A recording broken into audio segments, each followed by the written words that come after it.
So unless you've been living under a rock for the past month, you should know that Top Thrill 2 is Cedar Point's newest coaster that has just opened. Well, sort of. Cedar Point has one of the best coaster collections in the world, and today I'm ranking every coaster at Cedar Point to see where the new Top Thrill 2 ranks up among the other rides. There's so much to talk about with each of these coasters, so let's get into it.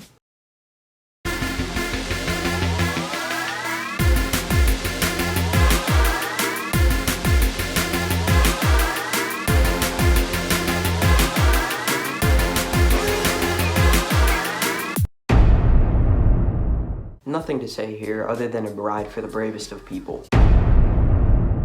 Just a cloned coaster for kids. Moving on. Too janky for me to even realize what's going on. A fun, not intense whatsoever aero suspended coaster. Is this too high? Nah, I don't think so. This was just a filler attraction that came with the boardwalk, and I mean, it's alright, I guess.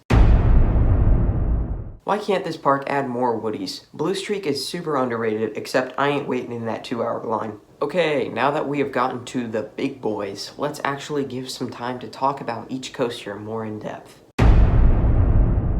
This is the ride in the park to do with your friends. The airtime is crazy, and you just come off smiling every time.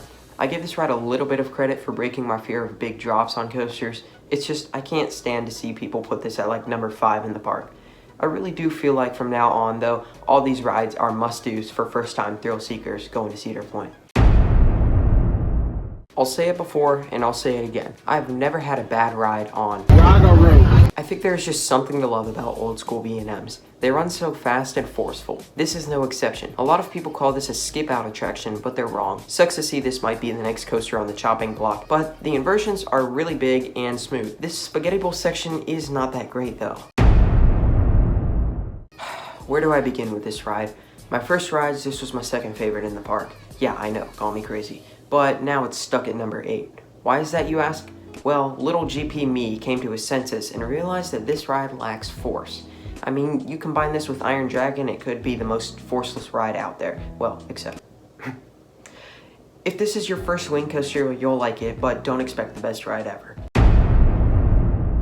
This ride is so hit or miss. I find myself always giving it another chance and coming away disappointed. See, when you have a ride that is only good in the front row and you don't get to pick your seats, you get a beautiful disaster of a ride. Listen, first drop, amazing, almost best in the park. Everything else, well... Honestly, what I'm saying is the only reason the ride is in the spot is because of the drop. Moving on.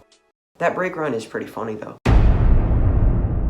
Top tier invert, and I don't care what anyone says. This ride gives the best positives in the park. The zero G roll is so whippy, and the final double helix just wants to rip your feet off. Not to mention that this ride is one of the smoothest inverts out there, and also one of the best. If you want to ride this without that big of a wait, ride it in the afternoon to evening time.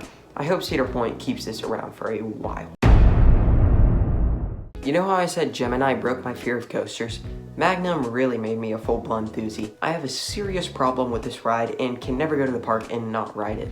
People have a similar attachment with the Beast at Kings Island, but I can actually enjoy riding Magnum and end up laughing hysterically every single ride. Especially on those last bunny hills, some say those are the worst part of the ride along with the roughness, but I can look past both of those things because of this ride's bruising airtime. I don't know why, but no one mentions this hill, which actually wants to send you into Lake Erie. Let me explain. This ride just sort of meanders too much for me. Like, the layout is nothing special and it really doesn't feel like it's trying to do anything. If you're looking for a flat out fun ride, then this could be it. Nothing flashy or special, just a good coaster. I can definitely respect it if you have this ride higher, but I just can't seem to put it there. Now, I personally have Magnum over this, but Millennium does give a great sense of speed and the restraints are the best in the park, no doubt. Before we get to the top 3, make sure to comment your favorite coaster at Cedar Point. I would be glad to know. I had a tough time deciding this top 3, so here it is. Now, I have only gotten one ride on it, so it could change in the future. This ride is literally insane though. Now I hear people say, oh, they should have made the rollback higher or have a twisted spike, and all I gotta say is that is perfectly fine how it already is. It's honestly just a more complete ride now with 3 launches. This is one of the best coasters I've ridden, and for it to only place at number 3 in the park just shows you how stacked Cedar Point is.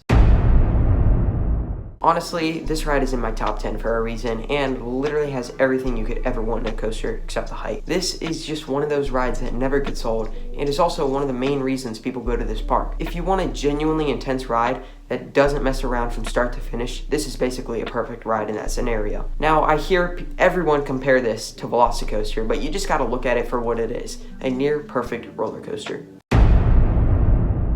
I mean, how could you not see this coming? Steve is my number 1 at Cedar Point and my number 2 overall. I honestly just debate between this and Iron Gwazi every day. Cedar Point built this to be one of the best coasters on the planet, and they definitely succeeded. The forever ongoing layout of this ride is packed with too many airtime moments to count. It's unbelievable. So if you enjoyed this video, go ahead and like and subscribe before I lose my mind praising about Steve. Goodbye.